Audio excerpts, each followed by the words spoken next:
所以今天又做一个 DIY 了，要做我自己的一个小小的军火库，来存放我的枪支啊。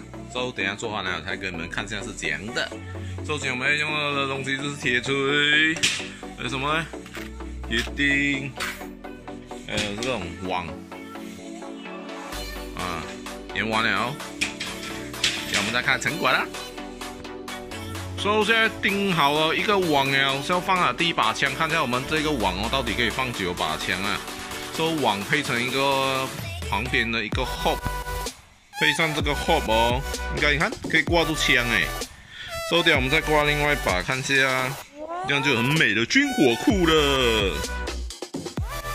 都挂了2把，不错嘞，很美效哦。等下我们再钉多几个，看一下，应该是很美的。哇，终于可以了，至少可以挂5把枪，不错啊。还有另外3把，再找空间呢、因为这个空间真的是不足哦。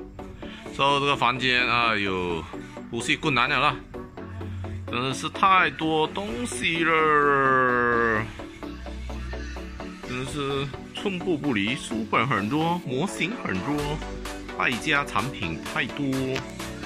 所以这个 Nerf 枪就到今天就到现在止了，有2把不是 Nerf 啦，我比较喜欢 Mega CD， 我就把 Mega Nerf 放出来先。所以这一集分享到这里了，拜拜。